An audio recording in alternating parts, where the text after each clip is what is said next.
Un gran movimiento de Dios comienza siempre con un gran siervo de Dios. El avivamiento no es una obra de una multitud, sino de un hombre o una mujer que se entrega completamente a Dios. A lo largo de la historia hemos visto cómo Dios ha utilizado a personas comunes y corrientes para llevar a cabo grandes obras. Desde Martín Lutero, cuya valentía y obediencia desataron la reforma protestante en Europa, hasta Jonathan Edwards, cuya predicación fue fundamental en el gran avivamiento en América, o David Livingstone, cuyo sacrificio personal y dedicación en África cambiaron la historia del continente, cambiaron el rumbo de ese continente. Estos siervos de Dios no eran superhéroes, sino que eran personas que estaban dispuestas a ser usadas por Dios de maneras asombrosas, extraordinarias. Y el libro de Nehemías no es la excepción.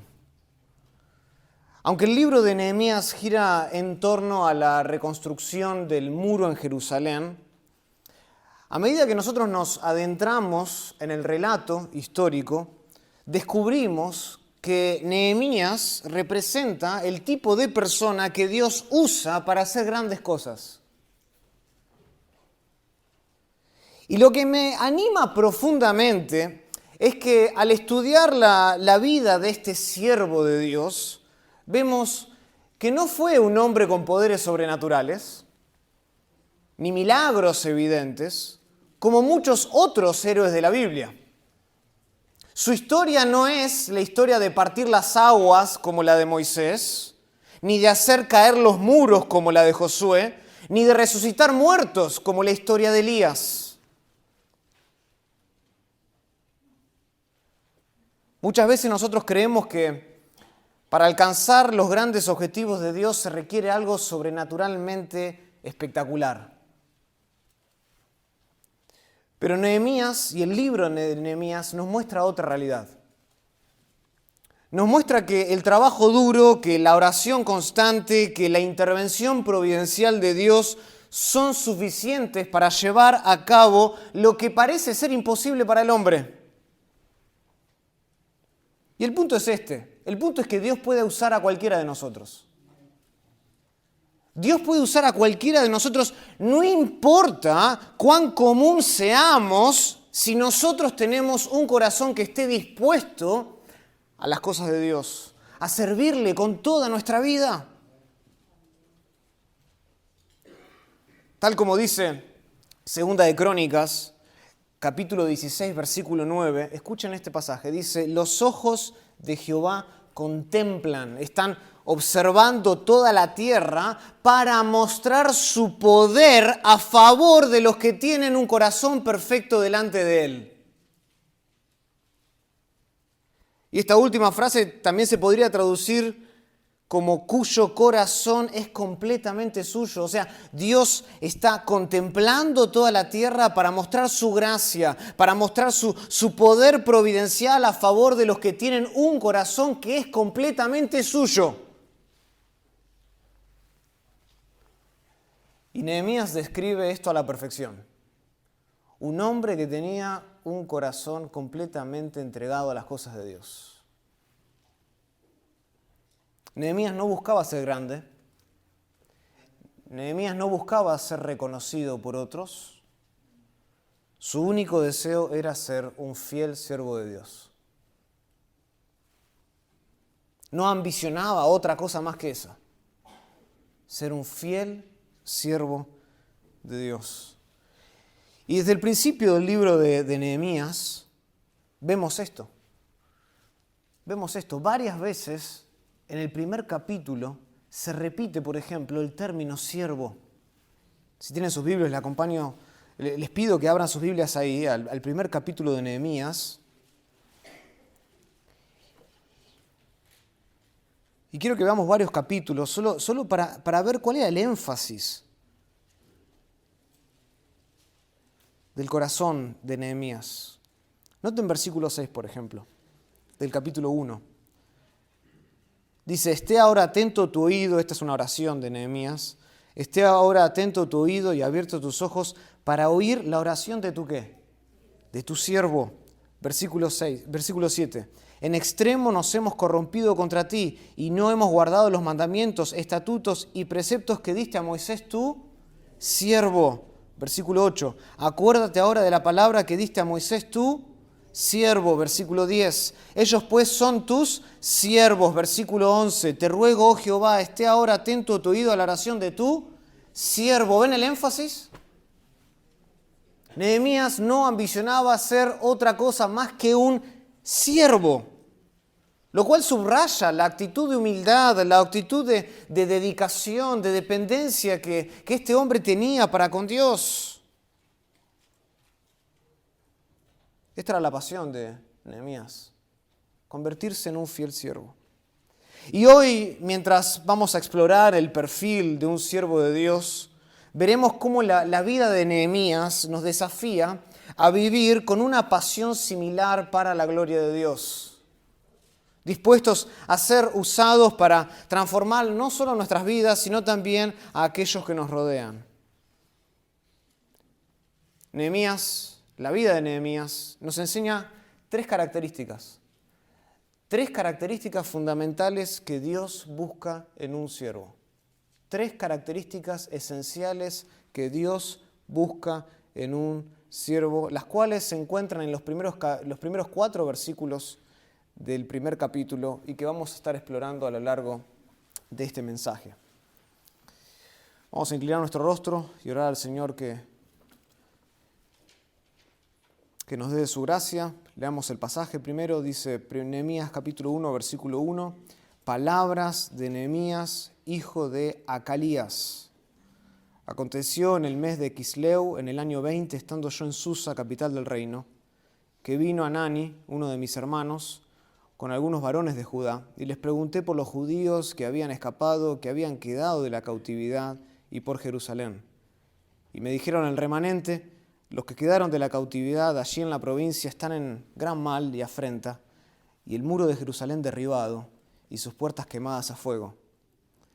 Y cuando oí estas cosas, dice Nehemías, cuando oí estas palabras, me senté y lloré, e hizo duelo por algunos días, y ayuné y oré delante del Dios de los cielos. Oremos. Querido Padre, venimos delante de ti esta mañana con corazones que están dispuestos a escuchar tu palabra. Queremos recibir, como dice Santiago, con humildad la palabra que ha sido implantada en nuestro corazón, para ser transformados por ella. Señor, abre nuestro entendimiento, danos ojos para ver el perfil de un siervo, el tipo de persona que tú buscas para hacer grandes cosas en la iglesia y fuera de la iglesia. Queremos tener la misma visión que tenía Nehemías, de servirte, de ser instrumentos de tu gracia en tus manos. Danos un corazón receptivo esta mañana, para que podamos llevar por obra todo lo que escuchemos. Lo pedimos todo esto en el nombre de Jesús. Amén. El título de mi mensaje esta mañana es El perfil de un siervo de Dios. El perfil de un siervo de Dios. Y vamos a estar estudiando los primeros 4 versículos del capítulo 1 de Nehemías para entender cuáles son las 3 características fundamentales que Dios busca en una persona. Las 3 características fundamentales que Dios busca en un siervo. En primer lugar, Dios siempre está en la búsqueda de un siervo que sea confiable. Dios siempre está en la búsqueda de una persona que sea confiable. Esa es la primera característica. Confiable. Noten cómo comienza el relato en sus Biblias. El relato comienza de la siguiente manera. Dice así. Palabras de Nehemías, hijo de Acalías. Aconteció en el mes de Quisleu, en el año 20, estando yo en Susa, capital del reino, que vino Hanani, uno de mis hermanos. Paremos ahí. Así comienza el relato. Esta es la introducción al libro. Y en esta introducción a nosotros se nos prepara el contexto general de todo lo que sucederá en el resto de la historia, en el resto del relato. Y aunque a primera vista esto no parece ofrecernos mucha información, es clave para el entendimiento de lo que va a suceder y en particular para el propósito que nos une hoy. Noten, el versículo 1, ¿qué nos dice a nosotros? En primer lugar nos dice el nombre del padre Nehemías. Nehemías en este caso es el autor del libro. No dice quién era su padre. ¿Por qué nos dice quién era su padre? Para que nosotros no nos confundamos con los otros dos Nehemías que se también mencionan en la Biblia. Anótenlo, Esdras capítulo 2, versículo 2, Nehemías 3:16 y Nehemías 7:7. Se nos mencionan a dos hombres que tienen el mismo nombre, pero que no son el autor de este libro. Entonces, por eso el autor se identifica y dice palabras de Nehemías, hijo de Acalías. Nos dice quién es el padre para que no nos confundamos con los otros dos. El primer versículo también nos dice el momento histórico en que ocurrieron estos eventos. Noten, aconteció en el mes de Quisleu, en el año 20. Esto es a fines de noviembre, principios de diciembre del año 445 a.C. ¿Ok? Y por último, nos dice la ubicación. La ubicación geográfica de la primera escena que da inicio al relato de la historia. ¿Dónde estaba Nehemías cuando se sucedió esto? En Susa, la capital del reino, la ciudadela del reino. Esta era una ciudad que estaba ubicada a unos 240 kilómetros o 150 millas al norte del Golfo Pérsico, lo que hoy sería Irak, ¿ok? Ahí arriba. Nos dice entonces quién es su padre, nos dice el momento histórico, noviembre, diciembre del año 445 a.C. y la ubicación geográfica, ¿dónde estaba él? En Susa. Ahora noten lo que no nos dice el texto. El texto no nos dice cuál era el oficio de este hombre. Para eso nosotros tenemos que esperar hasta el final del capítulo, donde leemos, noten, final del versículo 11 del capítulo 1, porque yo servía ¿de qué? De copero al rey. Es al final del capítulo 1 que se nos dice cuál era el oficio de este hombre. Él servía de copero. Este oficio era altamente respetado en esta época, altamente respetado. De hecho, según el historiador griego Heródoto, que fue un contemporáneo de Nehemías, vivió en la misma etapa de Nehemías, él relata en sus escritos que no existía entre los persas un puesto más importante que el de copero, salvo por supuesto ser rey. Rey era el oficio más importante, pero después de ser rey, ¿saben lo que venía? Copero. ¿Por qué? Porque en la antigüedad el rey heredaba su trono por derecho de nacimiento o lo conquistaba a la fuerza. Esas eran las dos maneras de poder convertirse en rey. Y una de las formas más sutiles, una de las formas de hecho más efectivas para derrocar a un rey y tomar su puesto sin necesidad de tener un ejército, ¿era qué? Era envenenarlo. Era la manera más efectiva. Por tanto, la elección de un copero era uno de los nombramientos más prestigiosos dentro del imperio persa. Uno de los más importantes. El copero, ¿qué tenía que hacer? El copero tenía que probar todas las bebidas, y no solo las bebidas, también los alimentos y las bebidas antes que llegaran a la boca del rey, asegurándose justamente de que fueran seguros, tanto el alimento como la bebida para el consumo del rey. Noten capítulo 2, versículo 1 de Nehemías, dice: sucedió en el mes de Nisán, en el año 20 del rey Artajerjes, que estando ya el vino delante de él, ¿qué dice? Tomé el vino y luego lo serví al rey. ¿Ven eso? Eso lo tenía que hacer el copero, asegurarse de que todo lo que el rey consumía era seguro. Ahora, a simple vista esto puede parecer una tarea peligrosa y hasta degradante, pero en realidad era un gran honor ser copero. Tenía gran prestigio. ¿Por qué? Porque el rey le confiaba todo a este hombre.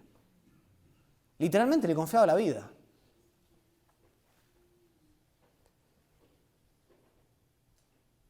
Entonces el copero tenía que ser una persona de carácter intachable. El copero tenía que tener honestidad, tenía que tener sabiduría sobresaliente. No era cualquier persona, no era cualquier puesto. El copero, de hecho, noten, el copero tenía que ir y acompañar al rey a cualquier lugar. No podía separarse del rey. Sin importar a dónde fuera, el copero tenía que estar ahí. Por eso, y esto es importante, el texto dice que Nehemías estaba ¿dónde? En Susa. La capital del reino, dice el texto. ¿Saben lo que se encontraba ahí? Ahí se encontraba el palacio de invierno del imperio persa. Tal vez ustedes esta sea la primera vez que se topan con esta ciudadela, este lugar, pero de hecho es un lugar muy importante en la Biblia. ¿Saben quién también vivió por aquí? Daniel. Daniel visitó este lugar. Cuando él ve, por ejemplo, en Daniel 8:2, él ve el carnero con 2 cuernos, fue en Susa. ¿Saben quién más estuvo acá? Jerjes. Jerjes, cuando él hace un gran banquete e invita a muchas personas. ¿Y quién fue parte de la historia de Jerjes? Esther. Esther vivió en Susa. Mardoqueo. Si pueden leerlo después en el relato, en Esther capítulo 2, del 5 al 7, se menciona esta ciudad. Esta era una ciudad importante. Era el espacio donde el rey venía durante el invierno. Porque durante los meses de mayo a octubre, el rey habitaba en otra ciudadela, el rey habitaba en otro lugar, en una ciudad llamada Persépolis. Pero durante el invierno le gustaba venir a Susa, como algunos de ustedes que tienen 2 o 3 casas. Él le gustaba habitar en un momento, unos meses, en cierto lugar, en el invierno en Susa, en Persépolis, de mayo a octubre. Por eso nos dice el texto que estaba acá. Nehemías estaba de viaje con el rey Artajerjes. Y ya podemos empezar a ver y a vislumbrar el tipo de relación que tenía Nehemías con el rey. Era un vínculo cercano. Hay un vínculo especial que existía entre ellos. El rey, escuchen, el rey no tomaba ningún tipo de decisión antes de consultársela al copero. Y el copero tenía un acceso exclusivo al rey, un privilegio que nadie más disfrutaba. Ni siquiera la reina gozaba de este privilegio. Ni siquiera la reina. Ella tenía el corazón del rey, pero Nehemías controlaba su vida. Y no solo su vida, sino que también controlaba la vida de toda la familia real, porque si moría el rey, ¿saben quién seguía? Toda la familia.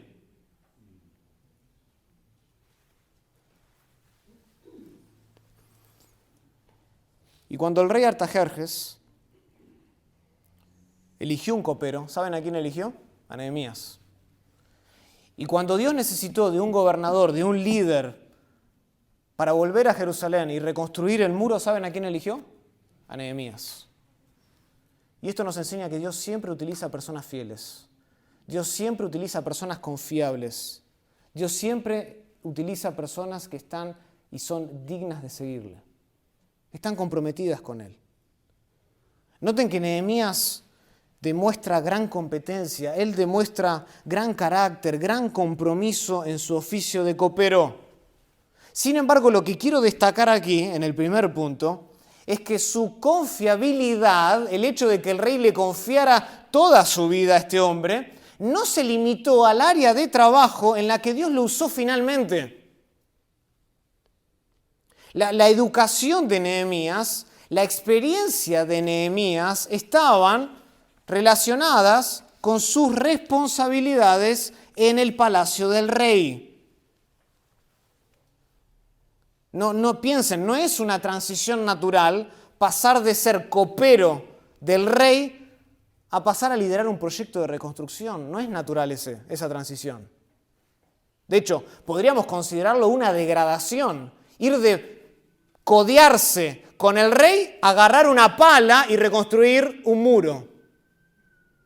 Ir de estar en un maravilloso palacio a tener que ir a trabajar con las manos. O sea, noten que la naturaleza de ambas tareas, ser copero en el palacio y reconstruir un muro, son completamente diferentes, son completamente distintas. No es que una es el paso anterior a la otra. Y a pesar de eso, Dios eligió a Nehemías. ¿Saben por qué? Porque era un hombre confiable. Porque era un hombre confiable. Y este hecho debe desafiarnos a nosotros a no subestimar jamás el área de trabajo en la que nos desempeñamos. Nunca. No importa cuán trivial, no importa cuán intrascendente pueda parecer tu oficio, dale lo mejor a Dios. Dale lo mejor a Dios. Nehemías era un copero y le dio lo mejor. Y noten cómo Dios después lo utilizó para traer un avivamiento, para hacer cosas grandes en Jerusalén. Dale lo mejor de ti. Sé una persona confiable donde quiera que estés, donde quiera que Dios te haya puesto. Sea el oficio o el trabajo que tengas. Sé una persona confiable. Esto es lo mismo que enseñó nuestro Señor Jesucristo. ¿Se acuerdan? En Lucas capítulo 16. En Lucas capítulo 16.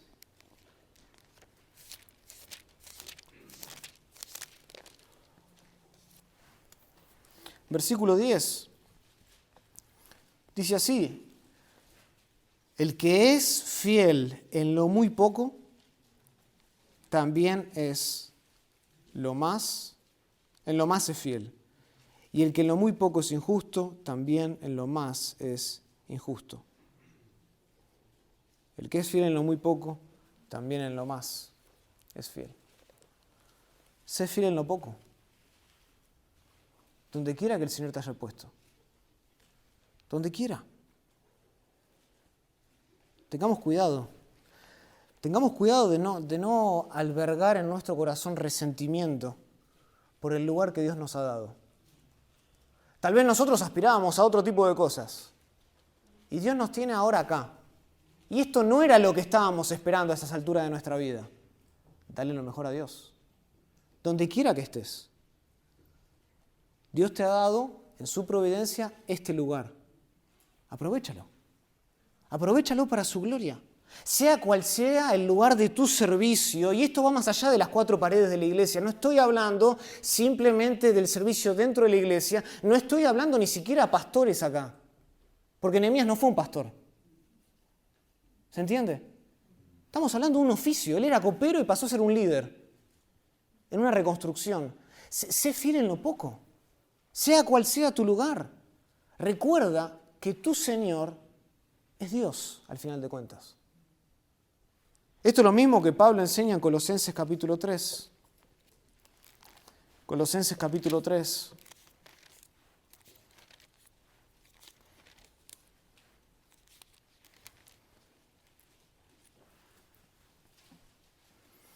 Versículo 22. Él se dirige a los empleados, a los que tienen un trabajo, a los que tienen un oficio, y dice: siervos, obedeced en todo a vuestros amos terrenales, no sirviendo al ojo. Solo cuando el amo está alrededor me esfuerzo más. Como los que quieren agradar a los hombres, sino con corazón sincero, temiendo a Dios. Escuchen, versículo 23, y esto aplica a todos de nosotros. Seamos que tengamos un trabajo afuera, un puesto en la iglesia, seamos que seamos mamá en casa. Dice, y todo lo que hagáis, todo dice, hacedlo de corazón. ¿Cómo para quién? Para el Señor y no para los hombres, sabiendo que del Señor recibiréis la recompensa de la herencia, porque a Cristo el Señor servís. Él es nuestro amo. Él es nuestro Rey. Y Él ha tenido bien a ponernos en este lugar donde estamos hoy. Dale lo mejor de ti a Dios. Dale lo mejor de ti a Dios. Porque Dios siempre está en la búsqueda de personas que sean confiables, para luego darles mayor responsabilidad. Esto fue lo que ocurrió con Moisés. ¿Se acuerdan?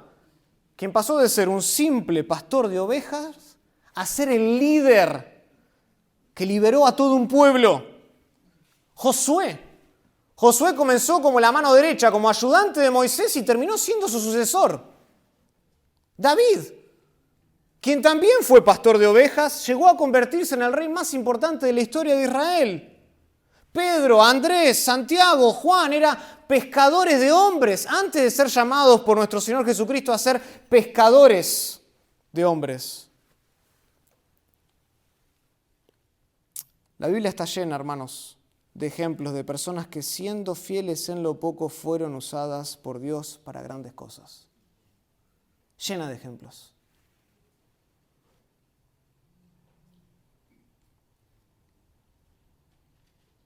Y te pregunto esta mañana, ¿acaso hay algo honroso en llenar bolsas de tierra? ¿Qué piensan? ¿Hay algo honroso en llenar sacos con tierra? Bueno, depende. Depende. Llenar sacos de tierra no parece un trabajo glamuroso, algo que todos estaríamos aplicando para hacer. Pero, si las bolsas de tierra son para construir un dique, la historia cambia. Porque el trabajo de llenar bolsas de tierra cobra un nuevo sentido, un nuevo significado cuando se ve en el contexto del propósito general.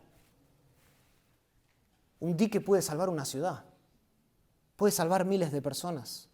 Y lo mismo sucede cuando nosotros sentimos, entendemos el propósito y la presencia de Dios en nuestras vidas. Y te pregunto esta mañana, ¿tú sientes que todo lo que estás haciendo es llenar bolsas de tierra? ¿Sientes que en tu vida el oficio que tienes, el trabajo que tienes, lo que haces en la iglesia o fuera de la iglesia es solamente remangarse y llenar bolsas de tierra? Hoy esta mañana te quiero animar a que mires tu vida a la luz de la providencia de Dios, de la soberanía de Dios, y de seguro todo será diferente. Todo será diferente. Porque cuando tú tienes una perspectiva divina de lo que Dios está haciendo en la tierra, tú vas a ganar enfoque. Vas a ganar perspectiva. Entenderás por qué estás haciendo lo que estás haciendo. Entonces, usa lo que tienes y da lo mejor de ti para que en su tiempo tú puedas escuchar del Señor, bien, buen siervo fiel. Eso es lo que queremos escuchar del Señor. Queremos sido fiel en lo poco.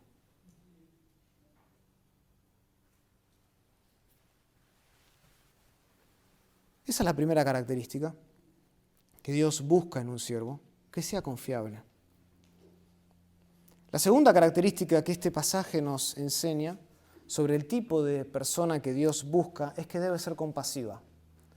Un siervo debe ser confiable y un siervo debe ser compasivo. Esto lo podemos ver en los versículos del 2 al 4 de Nehemías capítulo 1.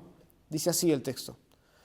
Después de que Nehemías dijo quién era su padre, la época en la que estaba viviendo y dónde estaba, acompañando al rey, dice que vino Hanani, uno de sus hermanos, con algunos varones de Judá, y les pregunté por los judíos que habían escapado, que habían quedado de la cautividad y por Jerusalén. Y me dijeron, el remanente, los que quedaron de la cautividad allí en la provincia, están en gran mal y afrenta, y el muro de Jerusalén está derribado, y sus puertas han sido quemadas a fuego.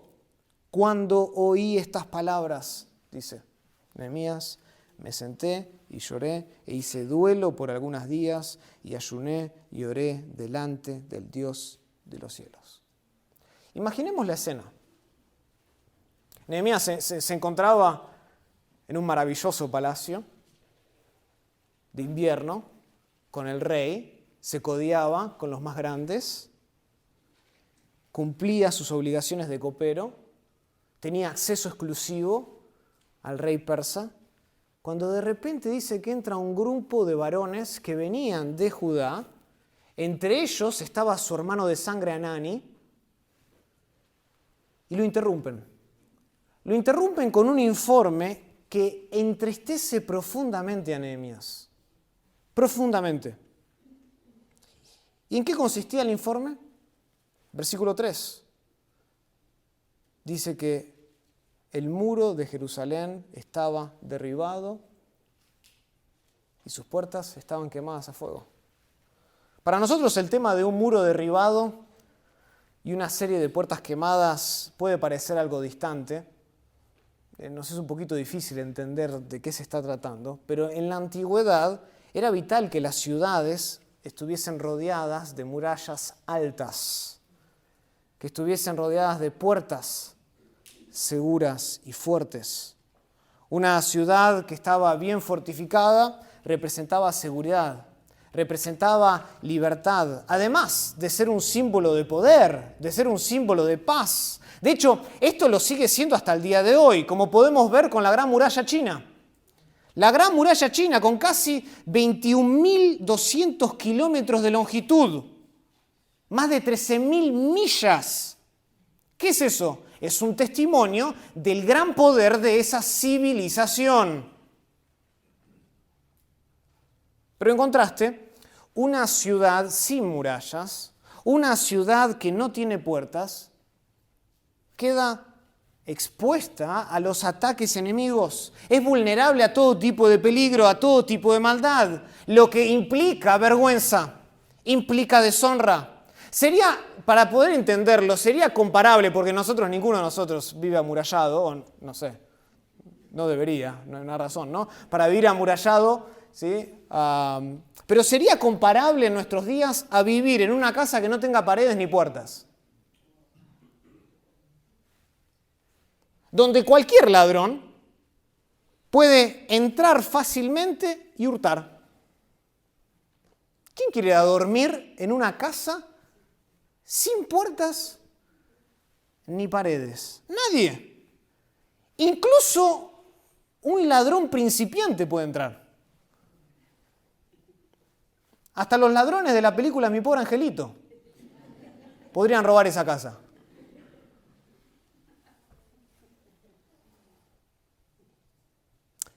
Y Nehemías nos dice que esta era la situación de Jerusalén. Se había transformado en deshonra, en vergüenza. Para ponerlo en el contexto histórico, en el año 586, antes de Cristo, el imperio babilónico llega a las puertas de Jerusalén bajo el mandato de Nabucodonosor y destruye la ciudad. ¿Se acuerdan? Unos años antes vino el imperio asirio, en el año 722, y después comenzando en el 605 en adelante hasta finalmente llegar al 586, el imperio babilónico destruye Jerusalén. Esto lo vemos relatado, por ejemplo, en Segunda de Reyes, capítulo 25. Segunda de Reyes, capítulo 25.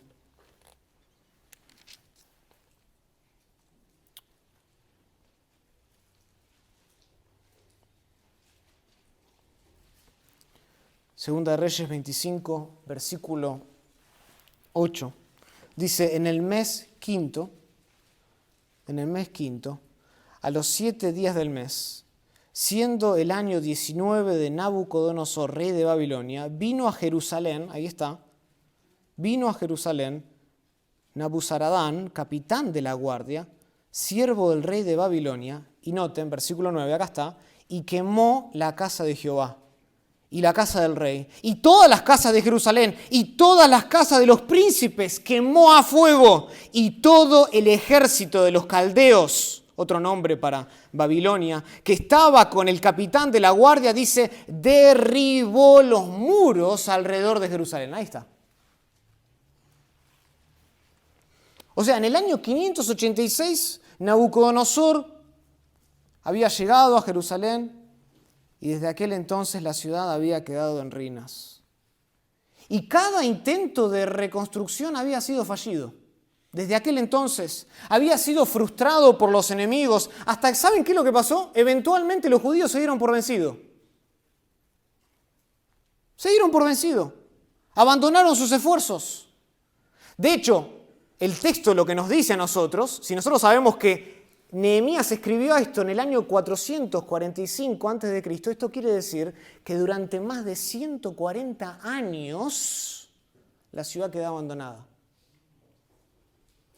Durante más de 140 años, el muro de Jerusalén, dice el texto, permaneció derribado. En esa condición, con las puertas quemadas, lo que simbolizaba ¿qué? El total abandono de la ciudad, una vergüenza. ¿Y eso qué generó en el pueblo? Lo vemos ahí, versículo 3. ¿Qué generó en el pueblo? Dice, un gran mal y afrenta. Era a causa de que el muro estaba derribado y las puertas habían sido quemadas y había permanecido en esta condición durante más de un siglo y medio casi, que vino gran mal y afrenta. Gran sufrimiento, esto trajo gran deshonra. La palabra ahí, mal, en el versículo 3, describe la terrible situación social, la terrible situación económica por la cual estaba atravesando el pueblo. No había defensa contra los ataques, cualquiera podía entrar y hurtar. Mientras que la otra palabra dice que había gran mal y afrenta. La palabra afrenta se refiere a la humillación. A la humillación que sufrían los judíos a causa de este gran mal. O sea, la situación por la cual estaban atravesando era motivo de burla, motivo de desprecio para las naciones vecinas. Y todo esto vino como resultado, ¿saben de qué? Del juicio de Dios. Del juicio de Dios. Acompáñenme a Ezequiel.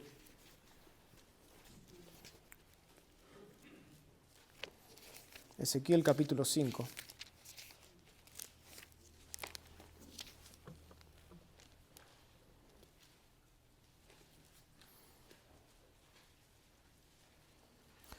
Ezequiel predice lo que iba a pasar a Jerusalén. Noten versículo 13 del capítulo 5 de Ezequiel. Dice, y se cumplirá mi furor, y saciaré en ellos mi enojo, y tomaré satisfacción. Y sabrán que yo, Jehová, he hablado en mi celo, cuando cumpla en ellos mi enojo. Escuchen. Y te convertiré, está hablando de la ciudad de Jerusalén, y te convertiré en soledad y en oprobio, en burla entre las naciones que están alrededor de ti, a los ojos de todo transeúnte.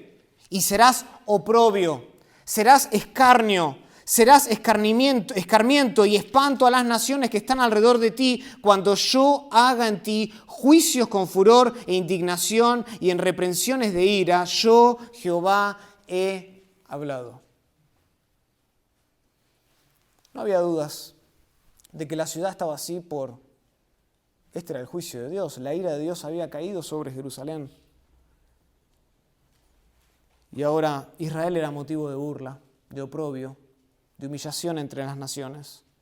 Por eso cuando Nehemías se entera de esto en el versículo 4, cuando él escucha estas noticias, él dice que se sienta, llora, hace duelo, ayuna y ora. 5 acciones, 5 verbos que hablan de una misma cosa. ¿Saben de qué? De tener un corazón compasivo. Hablan de la compasión de Nehemías. Nehemías era una persona que Dios podía usar. ¿Saben por qué? Porque tenía un espíritu humilde, porque tenía una actitud bondadosa, porque tenía un corazón sensible a las cosas de Dios. Algunos dicen que hay 2 maneras de conocer a una persona: observando lo que le hace reír y observando lo que le hace llorar. ¿Cuán cierto? ¿Cuánta verdad hay en eso? Nosotros podemos conocer mucho de una persona observando qué es lo que le hace reír y qué es lo que le hace llorar. Y Nehemías dice el texto que rompió en llanto al escuchar y al entender la situación de los judíos que vivían a cientos de kilómetros y a quienes en su mayoría él ni siquiera conocía en persona. No vemos acá a un hombre que trató de mostrar dureza, que trató de mantener compostura, que dijo, no, yo soy un macho que no lloro. No vemos nada de eso. Acá vemos a un hombre cuyo corazón se quebrantó al escuchar de estas noticias. Al entender que sus compatriotas estaban pasando por lo que estaban pasando. Un hombre compasivo. Mientras preparaba este sermón, encontré una cita fascinante de George Campbell Morgan. Él era un pastor muy reconocido, considerado como uno de los 10 mejores predicadores del siglo XX. Él fue el antecesor de Martin Lloyd Jones, por ejemplo. Y él dijo lo siguiente, escuchen estas palabras. Él dijo, es posible ser homiléticamente brillante, oralmente elocuente, teológicamente profundo, bíblicamente ortodoxo y espiritualmente inútil.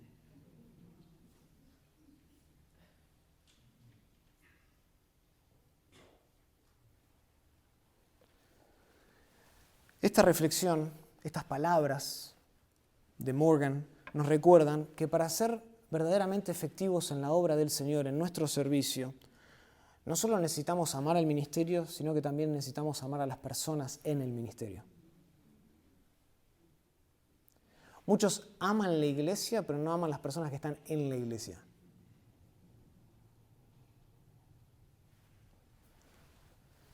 Y esta cita nos recuerda que no importa cuánto conocimiento, habilidad o experiencia tengamos, si nosotros no amamos genuinamente al pueblo de Dios, no seremos útiles en las manos de Dios. 1 Corintios capítulo 13.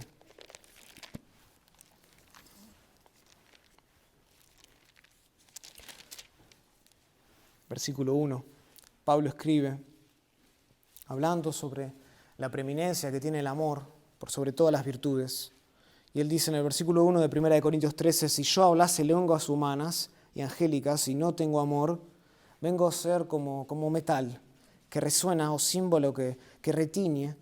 Y si tuviese profecía y entendiese todos los misterios y toda la ciencia, y si tuviese toda la fe de tal manera que trasladase los montes y no tengo amor, nada soy.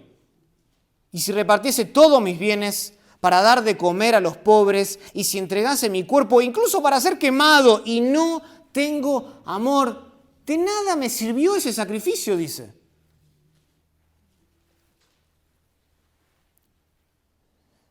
Y yo puedo tener todo el conocimiento, puedo tener todo el sacrificio en la iglesia, pero si no tengo amor, ¿de qué sirve?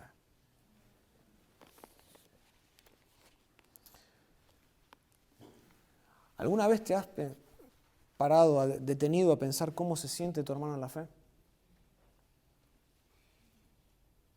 No digo solo preguntarle cómo estás. ¿Cómo se siente realmente? Pregúntate, ¿cómo reaccionas tú cuando escuchas hablar de las necesidades de alguien? ¿Eres sensible a las dificultades de los demás? ¿O te cuesta compadecerte?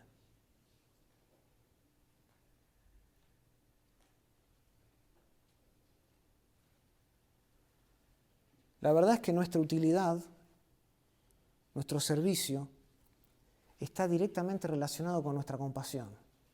Directamente relacionado. Nosotros no podemos ser efectivos en el ministerio, no podemos ser efectivos en la iglesia, no podemos ser efectivos en el servicio sin un corazón que se quiebre por las cosas que quiebran el corazón de Dios.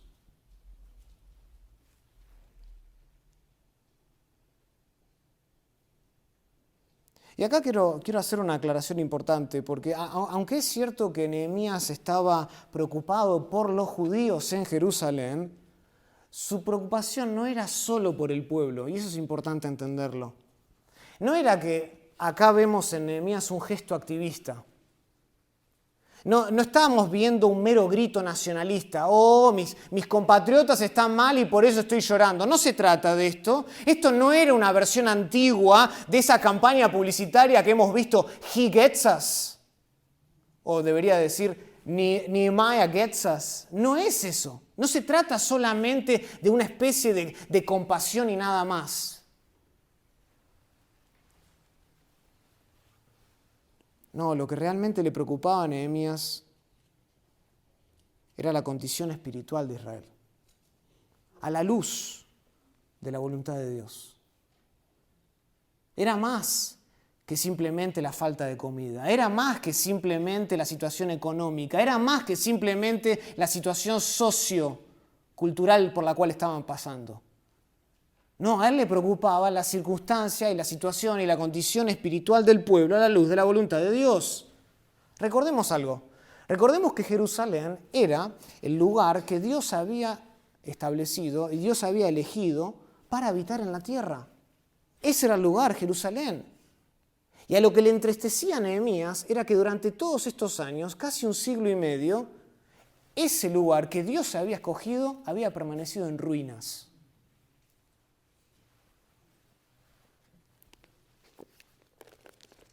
Lo vemos, por ejemplo, en Salmo 132. Habla de Jerusalén siendo un lugar especial.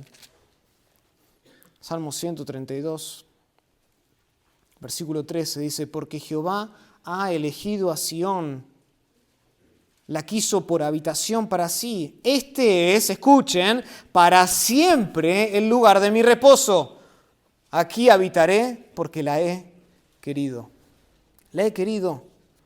Salmo 135, versículo 21. Desde Sión sea bendecido Jehová, quien mora en Jerusalén. Amén, aleluya. Este era el lugar que Dios había escogido. Y todos estos años la ciudad estaba abandonada. Era un lugar de deshonra. La gloria de Dios estaba literalmente por el suelo.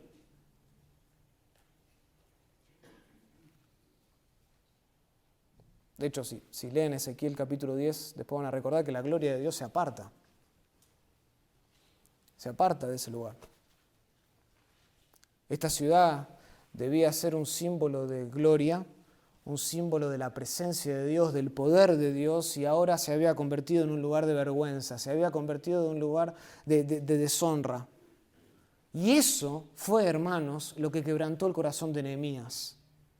No era solamente un gesto social, compasivo, activista, no se trataba de eso.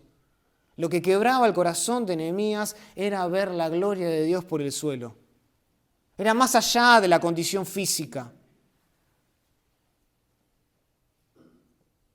Esta era una ventana al corazón del pueblo de Dios. No estaban viviendo conforme al llamado de Dios. Y lo peor de todo es que se habían olvidado de esto por más de 140 años.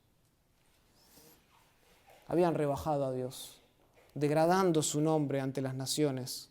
Las naciones se burlaban de Dios. ¿Estará dormido Dios? ¿Qué pasó que no los defiende?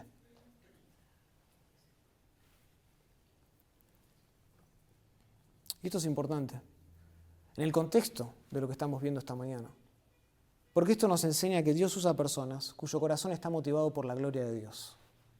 Está motivado por la gloria de Dios, no por agendas sociales, no por agendas políticas, no por agendas raciales. ¿Ok?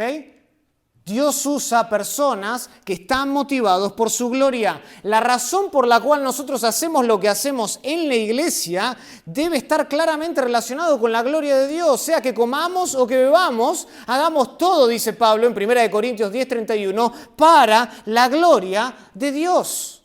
La iglesia no existe para satisfacer las necesidades humanas. La iglesia existe, ¿saben para qué? Para glorificar a Dios.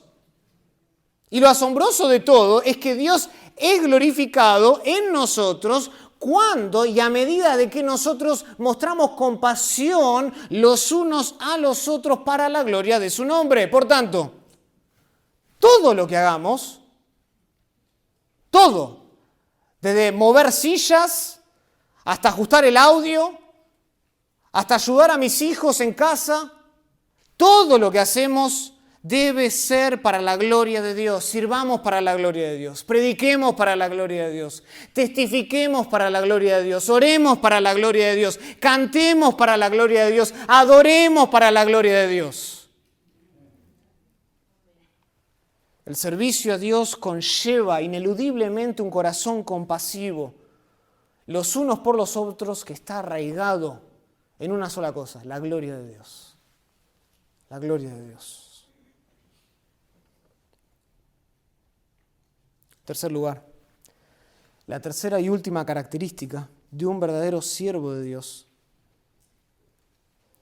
es que está completamente comprometido a su voluntad por encima de todo. Un siervo de Dios debe ser confiable, debe ser compasivo y debe estar comprometido a la voluntad de Dios por encima de todas las cosas. Volvamos al versículo 4. Nehemías dice: cuando oí estas palabras, me senté y lloré, e hice duelo por algunos días, y ayuné y oré, escuchan, delante del Dios de los cielos. Noten la reacción inmediata de Nehemías cuando escucha el reporte. ¿Qué es lo primero que hace? Agarra, le pega un codazo al rey y le dice: me tenés que ayudar. Dame un préstamo. Vamos a reconstruir mi ciudad. Le habla a la reina. No. ¿Cuál es la reacción inmediata de Nehemías cuando escucha el reporte? Se vuelve a Dios. Se vuelve a Dios, busca a Dios, casi de forma automática. Va a Dios porque Nehemías entendía lo siguiente, hermanos, que todos nosotros debemos entender. Él entendía que nadie más podía hacer que el proyecto de reconstrucción de Jerusalén se reanudara sino Dios. Él entendía eso. Que solo Dios podía hacer esto. Por eso es que vuelve, se dirige a Dios en oración. Por ejemplo, la oración hizo de Abraham Lincoln el hombre que fue. Y fue por la misma razón de Nehemías. En una ocasión, el 16º presidente de los Estados Unidos dijo, escuchen, muchas veces me vi obligado a ponerme de rodillas ante la abrumadora convicción de que no tenía otro lugar donde acudir. No tenía otro lugar.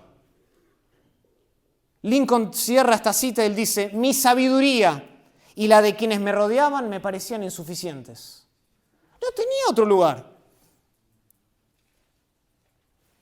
Y acá vemos lo mismo con Nehemías. Nehemías era un hombre completamente comprometido con Dios, más allá de los grandes logros que él había disfrutado, como ser copero del rey. Más allá de eso, yo me pongo en los zapatos de Nehemías, un hombre exitoso después de todo, segundo, solo después del rey. Y me pregunto, si nosotros estuviésemos en ese lugar, si hubiésemos tenido el mismo corazón, después de tener tanto éxito. Porque la persona exitosa, a la que le va bien, tiende a ser arrogante, tiende a ser orgullosa, tiende a ser autosuficiente. Estoy acá por lo que logré. Se considera el centro de su propio mundo, atribuyendo todos sus logros a sus esfuerzos, a su sacrificio, a su habilidad. El arrogante exitoso o el exitoso arrogante es un necio. Es un necio que no reconoce a Dios en sus caminos. Dijo el necio en su corazón, no hay Dios. Y el arrogante hace lo mismo.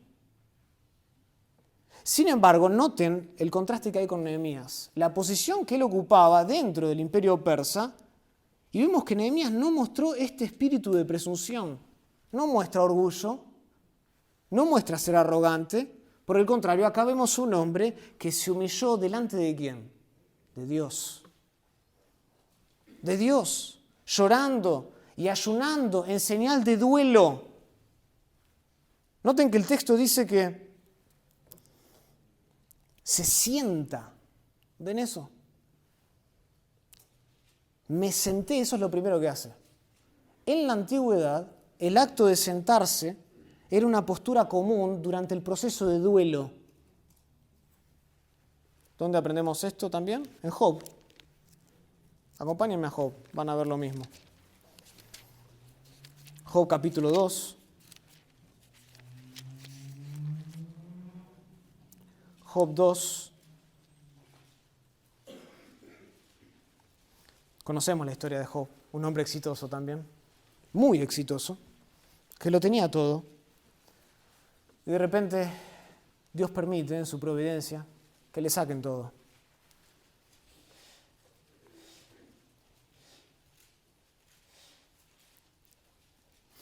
Versículo 7 de Job 2. Entonces salió Satanás de la presencia de Jehová e hirió a Job con una sarna maligna. Después de que ya le había sacado los bienes familiares, dice que lo hiere Job con una sarna maligna desde la planta del pie hasta la coronilla de la cabeza. Noten versículo 8. Y tomaba Job un tiesto para rascarse con él y estaba, ¿dónde? Sentado en medio de la ceniza. ¿Por qué? Porque estaba en el proceso de duelo por todo lo que había perdido. Y no solo él, noten después al final del capítulo, versículo 13. Así se sentaron con él también sus amigos en tierra por 7 días y 7 noches, y ninguno le hablaba palabra porque veían que su dolor era muy grande. Por eso se sienta. No se sienta a planear, se sienta en función de que está dolido en su corazón. Se humilla delante de Dios. Y el texto, si volvemos a Nehemías, dice que por varios días él hace duelo. Por varios días. Lo ven en versículo 4, e hizo duelo por algunos días. Versículo 6 de Nehemías 1, esté ahora atento tu oído y abierto tus ojos para oír la oración de tu siervo, que hago ahora delante de ti día y noche. No fueron 15 minutos, no fueron 2 horas. Durante varios días, Nehemías estaba humillándose delante de Dios, buscando a Dios en oración. Incluso algunos comentaristas estudiosos de la Biblia sugieren que todo este proceso de ayuno y oración duró un total de 4 meses. 4 meses hasta que llega el mes de Nisán. Lo sabemos esto por el capítulo 2, versículo 1. Sucedió en el mes de Nisán.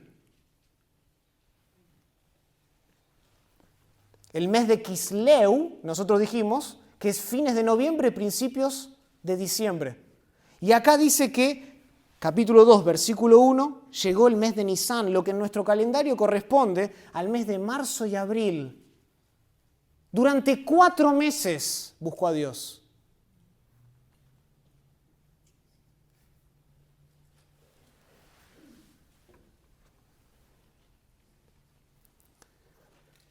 Y lo que me llama la atención es que en ningún momento Nehemías se dio por vencido. Por el contrario, perseveró en la oración sin cesar.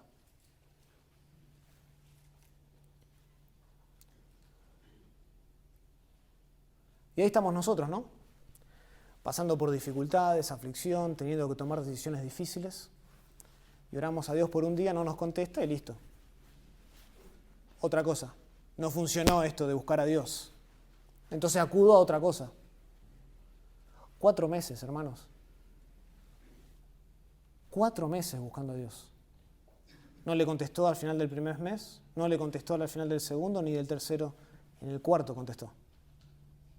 Y hoy más que nunca la iglesia, ¿saben lo que necesita? De hombres y mujeres que busquen a Dios con esta misma intensidad, con esta misma dedicación, con esta determinación de corazón. Seamos, como cantábamos, como el ciervo que brama por las corrientes de agua. Que brama, que busca. No permitamos que ninguna demora de Dios sacuda nuestra fe.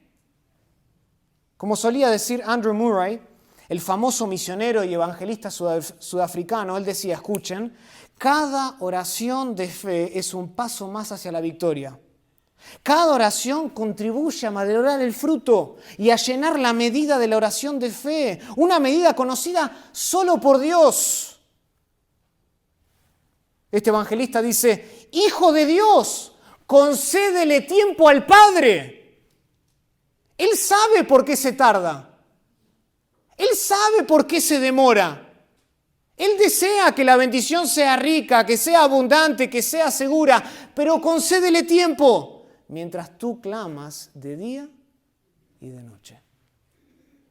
Concedámosle tiempo a Dios cuando le buscamos.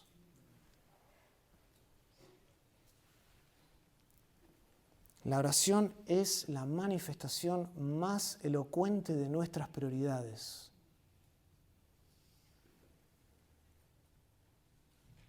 Y Nehemías acá nos enseña que el alma de un siervo fiel, de un siervo verdadero, tiene sed de Dios, del Dios vivo y verdadero. Y ese alma le busca de día y de noche, persevera. No se da por vencido, no tira la toalla, no acude a otra cosa. Sigue buscando a Dios, en fe, en oración y en acción. No así el arrogante. El arrogante es sabio en su propia opinión. El arrogante piensa que no necesita a Dios.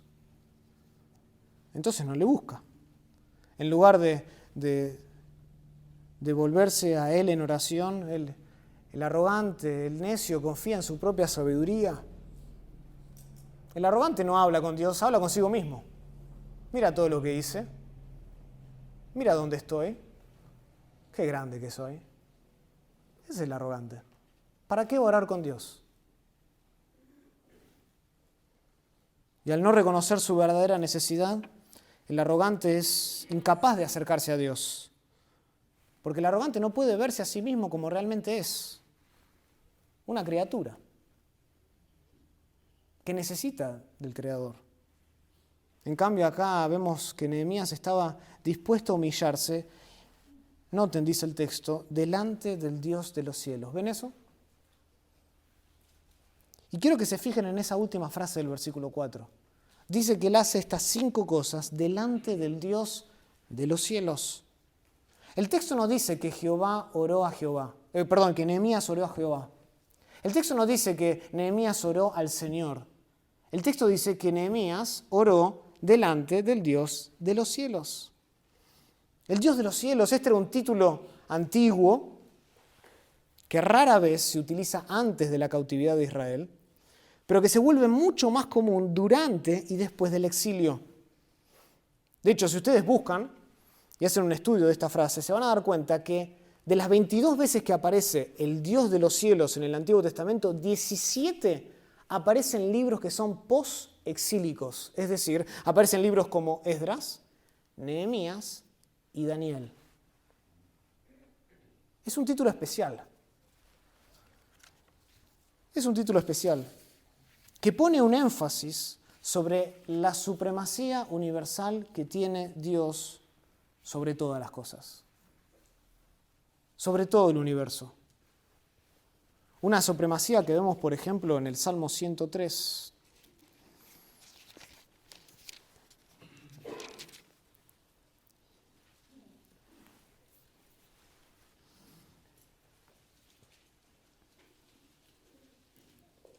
Salmo 103, versículo 19.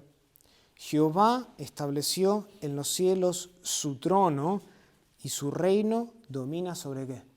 Sobre todos. Su reino domina sobre todos. En la antigüedad era muy común que las civilizaciones tuviesen una deidad regional. Los persas tenían un dios, los babilónicos tenían su dios, que estaba atado a las paredes, a las murallas de su ciudad. Noten lo que hace Nehemías. Lo llama el Dios de los cielos para hablar de la supremacía que tiene Dios, incluso que él puede escuchar desde la ciudad de Susa. Desde la ciudad de Susa, porque él está en el trono, en el cielo. Y todo el mundo, él lo gobierna. Ahora, en este contexto de Nehemías, este título además tiene una connotación aún más profunda. El punto aquí no es solamente describir la reacción de Nehemías ante las noticias de su hermano, sino también mostrar su total compromiso delante de Dios. Aquí en esta oración hay un claro elemento de sumisión y disponibilidad de Nehemías delante de Jehová.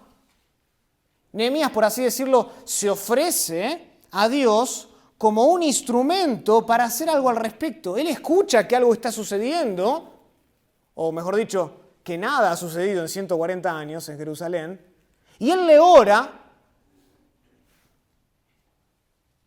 y no es que termina de orar y dice, listo, ya hice lo que tenía que hacer, ahora vuelvo a ser copero.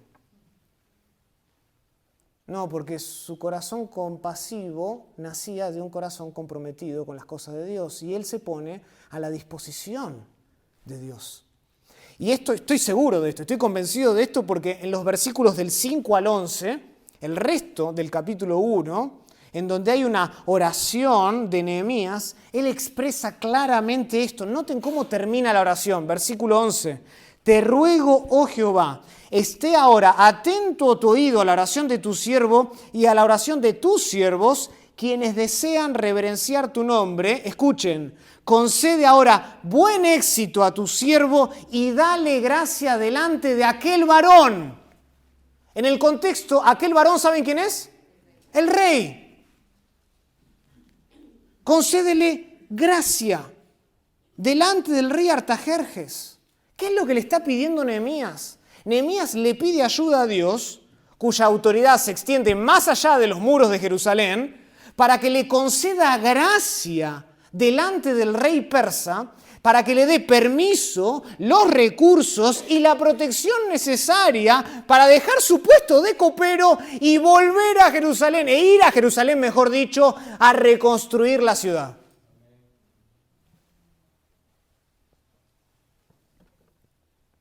Eso lo vemos en el capítulo 2. Sucedió en el mes de Nisán, en el año 20 del rey Artajerjes, que estando ya el vino delante de él, tomé el vino y lo serví al rey, y como yo no había estado antes triste en su presencia, noten eso, me dijo el rey, ¿por qué estás triste? Noten cómo se conocían. ¿Por qué está triste tu rostro?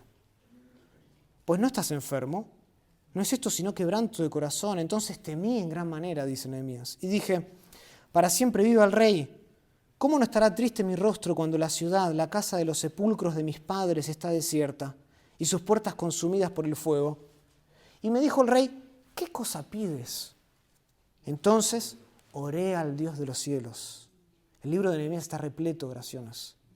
Y dije al rey, si le place al rey, noten que antes de abrir su boca, ora.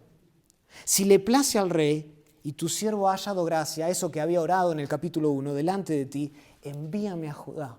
Noten lo que le está pidiendo, su mano derecha. Envíame a Judá, a la ciudad de los sepulcros de mi padre, y la reedificaré. Entonces el rey me dijo, y la reina estaba sentada junto a él, ¿cuánto durará tu viaje? ¿Y cuándo volverás? Y agradó al rey enviarme después de que yo le señalé el tiempo. Y después pueden seguir leyendo, y Nehemías además le pide recursos y protección. ¿Qué pedido? Y el rey se lo da.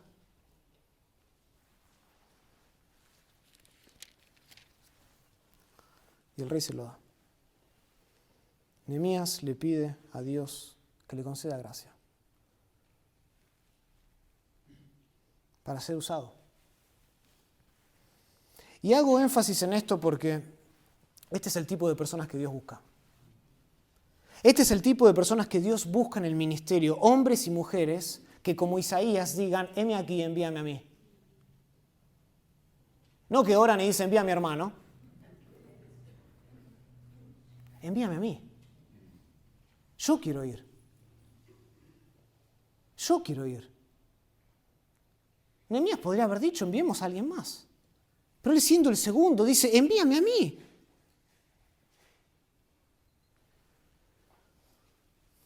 El pastor puritano William Secker sabiamente dijo, escuchen esta frase, es lamentable que vivamos tanto tiempo en el mundo y hagamos tan poco para Dios.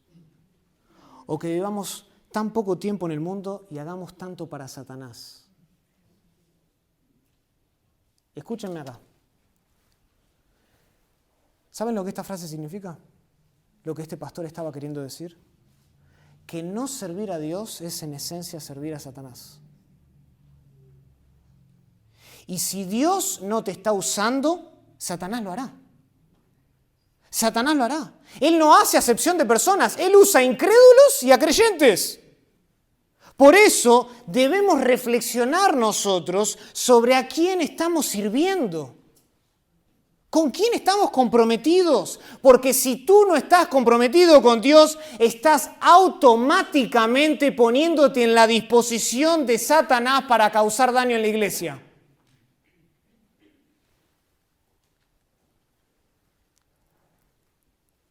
Y yo creo que una de las cosas que más nos sorprenderá en el amanecer de la resurrección será el hecho de que mientras estuvimos en la tierra, no amamos lo suficiente a Cristo. Y como consecuencia de eso, muchas veces estuvimos más disponibles para Satanás que para nuestro Señor Jesús.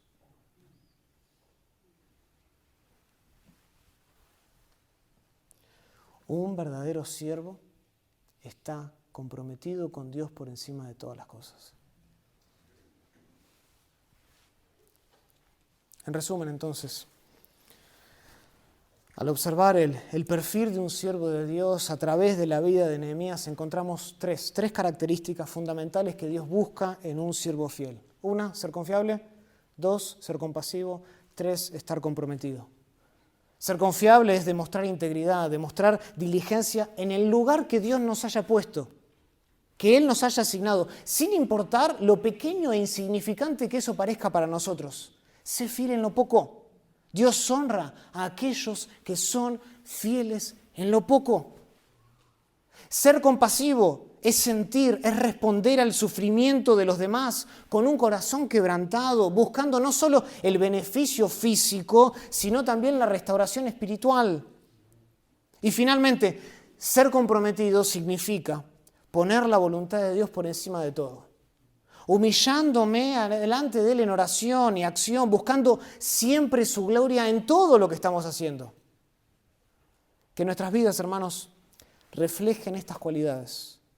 Porque como mencioné al principio, un gran movimiento de Dios siempre comienza con un gran siervo de Dios. Lo único que detiene un avivamiento en la iglesia, ¿saben qué es? Nosotros. Dios puede hacer grandes cosas si le servimos únicamente a Él. Oremos. Querido Padre, te damos gracias esta mañana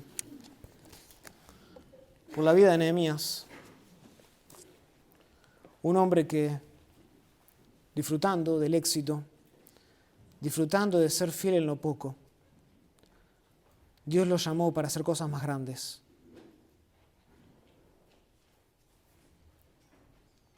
Liderar uno de los retornos más grandes y maravillosos al pueblo de Israel. De convertirse en un líder de un movimiento en la ciudad de Jerusalén. Este es el tipo de persona que tú buscas. El perfil de siervos que quieres en la iglesia. Señor, tú conoces la situación de cada uno de nosotros.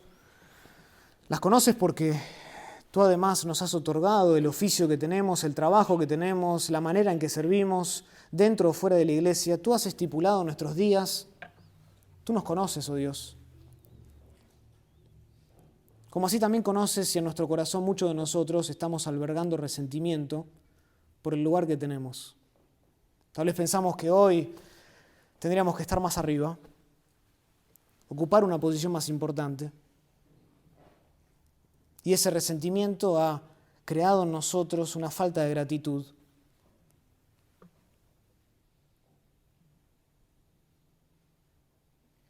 Y hemos sido infieles en lo poco. ¿Cómo pues podremos esperar que tú nos uses para cosas más grandes si en lo poco hemos sido infieles? Dios, levanta hombres y mujeres que estén comprometidos contigo por encima de todas las cosas, que busquen tu gloria en todo lo que hacen, por más trivial y pequeño que pueda parecer entre nuestros ojos, porque ese es el tipo de siervo que tú buscas. Lo pedimos todo esto en el nombre de Cristo Jesús. Amén.